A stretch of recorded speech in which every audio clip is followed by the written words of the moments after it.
नमस्कार। प्रस्तुत है आज का चिंतन।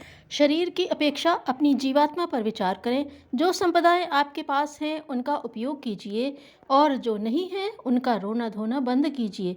जो हैं उनका उपयोग यदि करेंगे तो सहायता अपने आप मिल जाएगी। आप पहले उदार बनिए। अपनी योग्यता और पात्रता के संबंध में विचार कीजिए। आप अपनी नीयत को, ईमान को इस तरह बनाएं कि भगवान को, समाज को, पड़ोसियों को पता चल जाए कि आप इस लायक हैं, तो आपके पास उनका स्नेह, सहयोग और आशीर्वाद बरसेगा।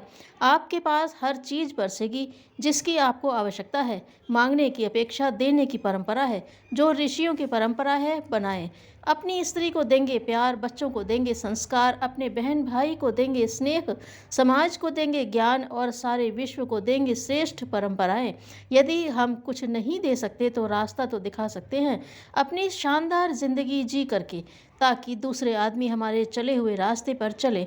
अपने आप को तो श्रेष्ठ और शालीन बना ही सकते हैं। हम निर्धन हैं, गरीब हैं, तो भी ऐसा कर सकते हैं। चारों ओर जो गहरा अंधकार छाया हुआ है, लोगों को रास्ता चलने के लिए अपने चरण चिन्ह छोड़ते हुए चले जाएं। हम विश्वास लेकर चले थे, आप भी विश्वास लेकर चले तो आप भी धन्य हो जाएंगे। पंडित श्री राम शर्मा आचार्य। बुद्ध को तब आत्मबोध नहीं हुआ था, तपश्चर्या में संलग्न थे। कितनी ही कष्ट साध्य साधनाएं की पर लक्ष्य की प्राप्ति नहीं हुई। मन अशांत और अस्थिर हो गया। सोचने लगे, इस जीवन से तो अच्छा था महल में रहकर सुख सुविधाओं से युक्त जीवन व्यतीत करता। वापस लौटने की सोच रहे थे। निकट ही एक कीड़ा एक वृक्ष पर चढ़ने का प्रयास कर रहा था। उसने 10 बार चढ़ने का प्रयत्न किया पर हर बार असफल रहा। 11वीं बार चढ़ने में सफल हो गया। ऐसा लगा बुद्ध को जैसे यह दृश्य उन्हीं की प्रेरणा के लिए रचा गया हो। बुद्ध का आत्मविश्वास जग पड़ा और पूरी दृढ़ता के साथ आत्म साधना के लिए आरूढ़ हो गए तथा अंततः अपने लक्ष्य को प्राप्त करने में सफल हुए। इस सामर्थ्य को सत्प्रवृत्ति संवर्धन में नियोजित करके विचार क्रांति कर सके। जिन्हें परमात्मा का अवलंबन मिला हो, उससे तादात्म्य स्थापित हो गया हो, उन्हें कोई भी लौकिक अभाव कष्ट नहीं देता। वे अभावों में भी हंसती हंसाती जिंदगी जीते हैं। अपने और परमात्मा के बीच किसी अन्य समर्थ समृद्ध को महत्व नहीं देते। सिकंदर विश्व विजेता होने के मद में चूर था।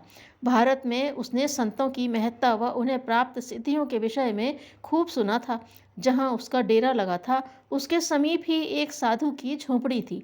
उनकी ख्याति सुनकर वह वहां पहुंचा। चेहरे पर छाई तेजस्विता से प्रभावित हुआ, पर देखा कि उनके पास पहनने को न वस्त्र है, न रहने को ठीक स्थान।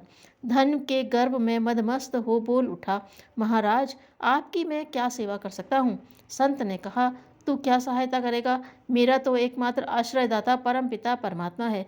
कृपा करनी ही हो, बस इतनी कर कि मेरे लिए धूप छोड़ दे जिसके मार्ग में तू खड़ा है।